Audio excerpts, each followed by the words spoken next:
Bota o retrato do velho outra vez, bota no mesmo lugar.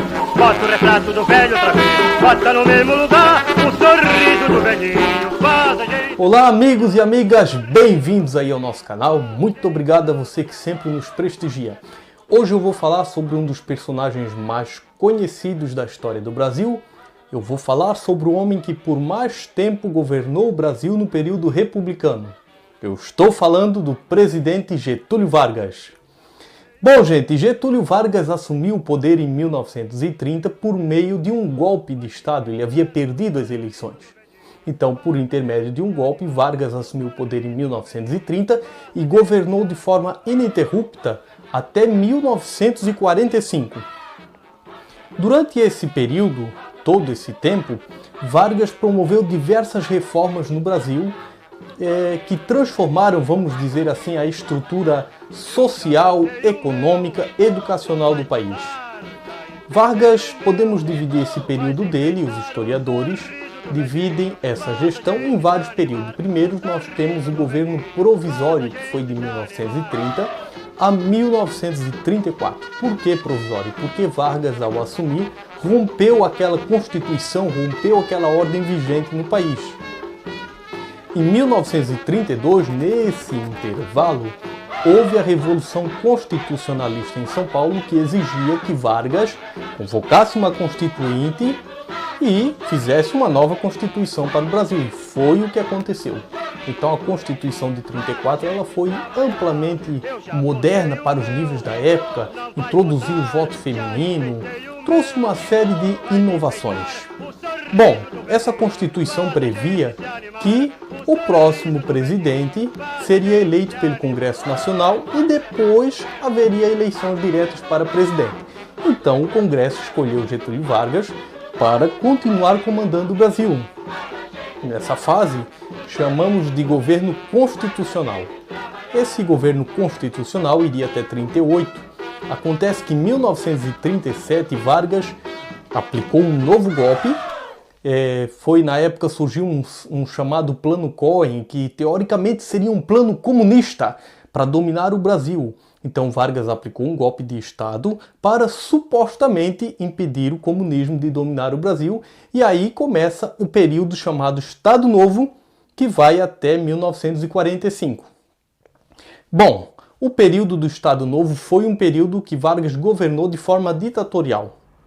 Ou seja, Vargas proibiu qualquer tipo de manifestação contrária ao governo, censurou jornais, prendeu pessoas. Bom, o que ficou de importante? Por que Vargas conseguiu se manter tanto tempo no poder? Porque Vargas ele soube agradar as camadas populares.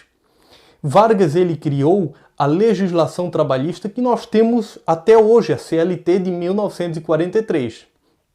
Então você imagina, para aquela época, para aquele período, cada ano, no Dia do Trabalho, Vargas anunciava uma medida de grande impacto ao trabalhador. Um ano ele anunciava que a partir daquela data o trabalhador teria férias remuneradas, imagine você. Isso era inédito para a época, hoje é comum. A partir do próximo ano você vai receber um 13º salário. Então essa série de medidas que Vargas ia anunciando ano a ano, ela foi reunida, congregada em 1943 na CLT, que foi a consolidação das leis do trabalho. Mas em 1945 Vargas foi deposto pelos militares, os mesmos que antes o apoiaram, porque houve essa mudança, vamos dizer assim, no humor dos militares. Bom, essa mudança ocorreu, gente, porque o Brasil combateu na Segunda Guerra Mundial contra os regimes totalitários da Europa. O Brasil enviou tropas, os nossos soldados do Exército Brasileiro tiveram participação muito legal, por exemplo, na Itália, libertando cidades, na França e em vários outros locais da Europa. Então não tinha nenhum sentido o Brasil combater ditaduras e regimes totalitários lá no exterior e ter um regime totalitário aqui dentro. Além de Vargas ter feito todas essas medidas trabalhistas, que o deixou conhecido como o pai dos pobres, Vargas também fez medidas no campo econômico para diminuir os impactos da crise de 1929. Nós não podemos esquecer que em 1929 ocorreu uma das maiores crises econômicas da história do capitalismo E o Brasil naquele período era um dos maiores exportadores de café e como o café era um produto de luxo, quando a gente entra numa crise, a primeira coisa que a gente corta é aquilo que é supérfluo, aquilo que é luxo. Então, os norte-americanos cortaram a exportação de café do Brasil. Então, o governo de Vargas passou a comprar o café dos produtores e a queimar e a jogar fora para que esses cafeicultores não fossem à falência. Bom, a popularidade de Vargas foi tão grande com essas medidas que ele tomou que, mesmo após deixar a presidência, Vargas conseguiu retornar de forma esplendorosa nas eleições presidenciais de 1950, dessa vez pelo voto popular. Vargas teve uma votação estrondosa, quase 50% dos votos. Então, nesse segundo governo, Vargas teve muitas dificuldades. Por que Vargas teve dificuldades de fazer um governo? Porque Vargas não era acostumado com aquele regime democrático que estava se instalando agora. Vargas não era acostumado a lidar com oposição no Congresso, com oposição na imprensa. E, sem falar que os empresários e o grande capital não gostavam muito de Vargas porque Vargas constantemente fazia medidas trabalhistas. Bom, desse segundo mandato de Vargas, o que ficou mais evidente foi a criação da Petrobras para explorar o petróleo brasileiro, como trouxe o petróleo como monopólio nacional e até hoje a Petrobras existe. Vargas, no segundo mandato dele, nesse mandato que ele chegou ao poder por meio da democracia, estava prestes a sofrer um golpe ou um processo de impeachment porque havia muitas denúncias de corrupção contra o governo, denúncias de desmando. E em 1954 ocorreu o atentado que foi crucial para o final do governo de Vargas. Jornalista Carlos Lacerda era o principal opositor de Vargas, atacava Vargas diariamente. Então, Gregório Fortunato, que era o chefe da segurança pessoal de Getúlio Vargas, teve a ideia maluca de eliminar Carlos Lacerda. De acordo com os pesquisadores e com historiadores, provavelmente ele agiu sem o consentimento de Vargas.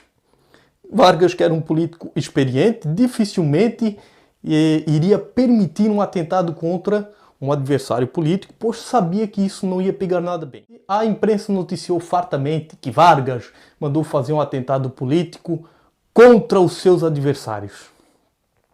Então acirraram-se as discussões em torno do afastamento de Vargas da presidência. Ao passo que Vargas falou: daqui só sai o morto. Se resolverem impor a violência e chegar até o catete,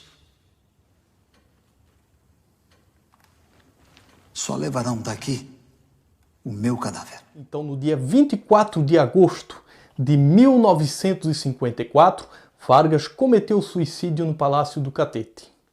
Nos dias seguintes, uma multidão foi às ruas. Os jornais antigetulistas precisaram ser cercados pela polícia e pelo exército para não serem destruídos pela multidão. Assim terminou, então, o governo e a vida do presidente da República, que passou o maior período de tempo no poder. E aí, como diz a musiquinha de Vargas, bota o retrato do velho, fica a seu critério. Você colocaria o retrato do velho ou não? Eu sou o professor Miguel, muito obrigado. Compartilhe com seus amigos, porque conhecimento é para ser compartilhado. Até a próxima!